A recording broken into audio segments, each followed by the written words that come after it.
Okay, so good morning. If you will please turn in your homework from last night into the inbox for me, please. Today we're going to start with a foldable. If you will create a shutter fold like we've done before, where you fold them in half, open it up and fold it to that crease, kind of like the picture that you see here on the screen. We're going to make a foldable today.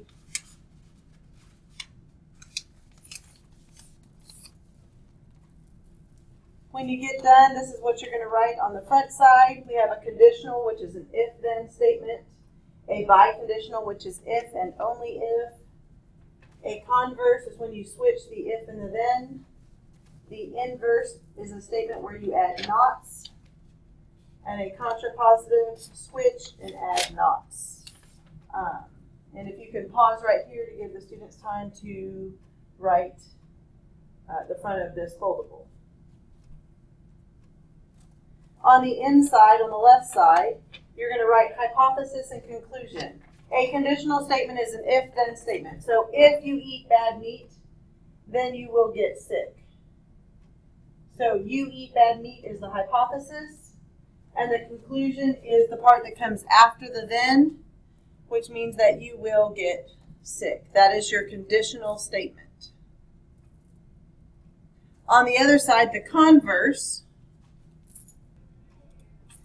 The converse of that is if you get sick, then you eat bad meat.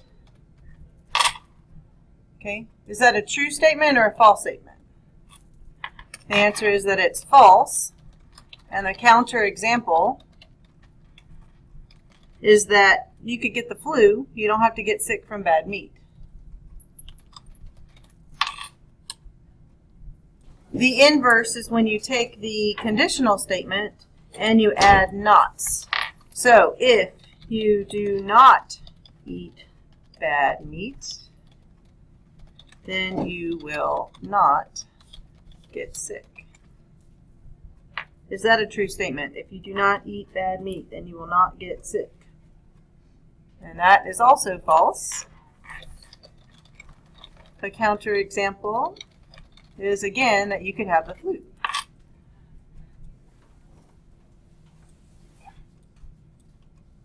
All right, and then the contrapositive is when you do both. You flip them and you add nots.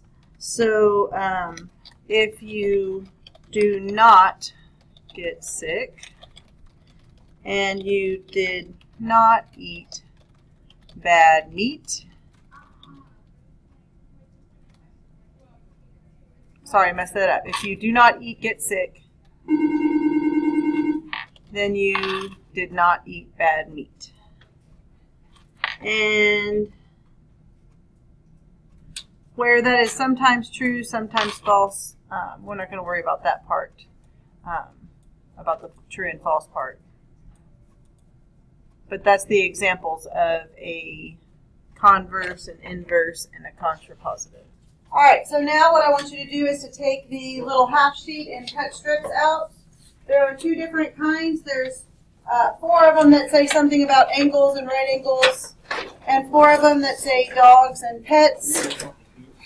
And I want you to decide. It says if an angle measures 90 degrees, then it's a right angle. We're going to make that our conditional statement. And then I want you to try and decide which one of the other 3 goes with converse, inverse, and contrapositive. And then I want you to take the one that says, if I have a dog, then I have a pet. That will be your conditional. And again, then take the other 3 slippers of paper and try and decide which one is the converse, inverse, and contrapositive. I do not want you to take the other ones into your foldable until we have a chance to talk about it tomorrow. And then with biconditional, we'll cover that one tomorrow as well. From there, I would like for you to take your worksheet for today, which is your homework for tonight. And it says, identify the hypothesis and conclusion. Notice on number 1 it says, if you purchase a computer and do not like it, then you can return it within 30 days. The hypothesis is the part that comes after the if, not the if. Oh, it's not even recording. Okay, it's not the part, it's the part that comes after the if, not the if. So you purchase a computer and do not like it. That's your hypothesis. The part that comes after the then, you can return it within 30 days. That is your conclusion. On number 4, it asks you to write an if-then statement. So if it's a polygon with 4 sides, then it is a quadrilateral. On the back side, number 8, it says if you drive faster than 65 miles per hour, then you receive a ticket. Remember, the converse is when you switch it. So it would say if you receive a ticket, then you drive faster than 55 miles an hour. And you would go forward with the inverse and the contrapositive. The truth value on the right side just means, is it a true statement or false statement based on your, based on the facts. So that will get you started for today. And I will recover this again tomorrow, but you will also have a Quizy Poo tomorrow.